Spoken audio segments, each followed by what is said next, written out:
আসসালামু আলাইকুম। আশা করি সবাই ভালো আছেন। তো আজকে আমি বিস্কিট বানিয়েছি। বিস্কিট কিভাবে বানাতে হয় সেটাই আপনাদের সঙ্গে শেয়ার করব। তো এখানে আমি 1/3 কাপ বাটার নিয়েছি। তো এটা চামচ দিয়ে নিয়ে নিচ্ছি আমি, আগে মেপে নিয়েছিলাম। তো নেওয়ার পরে এখানে আমি দেব হচ্ছে চিনি 1/3 কাপ। এখানে মিষ্টিটা আসলে আমি যেভাবে দিয়েছি সেটাই আপনাদের সঙ্গে মানে আপনাদেরকে আরকি বলতেছি।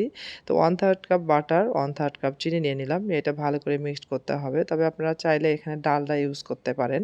দোকানে যেগুলা বিক্রি করে এরা কিন্তু বাটার খুব একটা দেয় না, ডালডাটাই বেশি দেয়।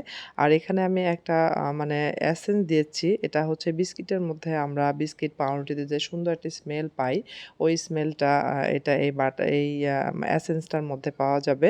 আর এখানে কিছু বাদাম মানে কাজু বাদাম, পেস্তা বাদাম এখানে একটু ব্লেন্ডার করে দিয়ে দিলাম।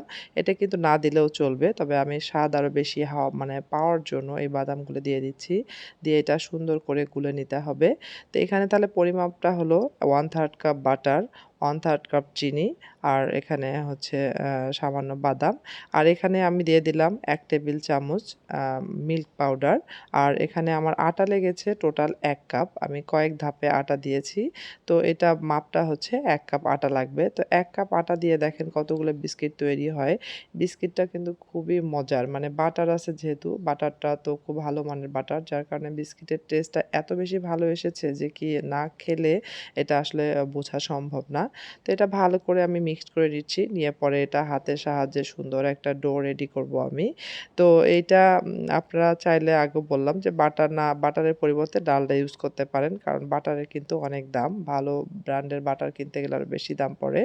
তো ডোটা রেডি হয়েছে আমার। তো এরকম একটা ননস্টিকের প্লেট নিতে হবে। নিয়ে এখানে বেকিং পেপার দিতে হবে যাতে বিস্কিটগুলা মানে হওয়ার পরে সুন্দরভাবে উঠে আসে।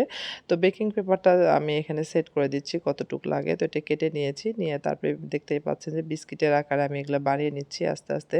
তো এখানে আপনারা চাইলে ডিজাইনও করতে পারেন। তো আমি আসলে নরমাল ডিজাইন করব না, নরমালি বানাবো। তো এখানে এরকম ফ্রাই প্যানের মধ্যে আমি এই প্লেটটা দিয়ে একদম মিডিয়াম আঁচে দিয়ে রাখতে হবে ১৫ থেকে ২০ মিনিট। তারপরে দেখতে পাবেন যে বিস্কিটটা খুব সুন্দরভাবে হয়ে আসবে। তো আমি আপনাদেরকে দেখাচ্ছি যে এটা কেমন হয়েছে। এটা কিন্তু অর্ধেক হয়েছে। দেখা যাচ্ছে যে একটু লালচে, লালচে হয়ে আসছে। তবে আরো কিছুক্ষণ রাখতে হবে যাতে উপরটা সহ খুব সুন্দর একটা কালার আসে। তো এটা ১৫-২০ মিনিট সময়ের মধ্যে কিন্তু বিস্কিটটা হয়ে যায়। তো আলহামদুলিল্লাহ আমার বিস্কিট কিন্তু হয়ে গিয়েছে। উপরে থেকে দেখা যাচ্ছে। এখন এটা আমি নামিয়ে ফেলবো।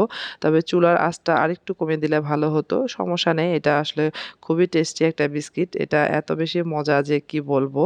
তো দেখতেই পাচ্ছেন যে খুব সুন্দর কিন্তু একদম পারফেক্টলি বিস্কিটটা হয়ে গিয়েছে। এটা ওভেনেও কিন্তু করা যায়। কিন্তু আমি চুলায় করিয়ে দেখাইলাম। কারণ সবার বাসায় তো অনেক সময় ওভেন থাকে না।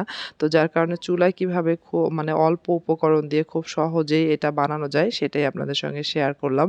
তো বিস্কিটগুলা আসলে খুবই মজা ছিল। এটা আবারও বলছি যে এত বেশি মজার কি বলবো আর। তো এটা আরশিয়াকে বললাম যে, "আরশিয়া তুমি একটু ভেঙে দেখো বিস্কিটটা।" সে আবার একটা বুড়ি সাজছে। মানে হুজুর আসবে। মাথায় একটা ওড়না পেঁচিয়ে বুড়ির মতো সেজে বসে আছে। চোখে একটা চশমা দিয়েছে। তো বললাম যে, "ভেঙে একটু খাও।" তো খাওয়ার সময় সে আবার নাটক করতেছে মানে অভিনয় করতেছে যে খুব মানে সে বয়স্ক মানুষ ভাঙতে পারছে না। তো দেখেন বিস্কিটের ভিতরে কিন্তু খুব সুন্দর হয়েছে। একদম ভিতর থেকে হয়ে এসেছে। তবে আমার বিস্কিটটা একটু কড়া হয়েছে। আরেকটু আগে নামিয়ে ফেললে বেশি ভালো হতো। তো দেখেন কিরকম ঢং করতেছে। তো সবাই ভালো থাকবেন, সুস্থ থাকবেন। রেসিপিটি ভালো লাগলে একটা লাইক দিবেন, কমেন্টস করবেন। আবারও কোনো নতুন রেসিপি নিয়ে আসবো। আল্লাহ হাফেজ।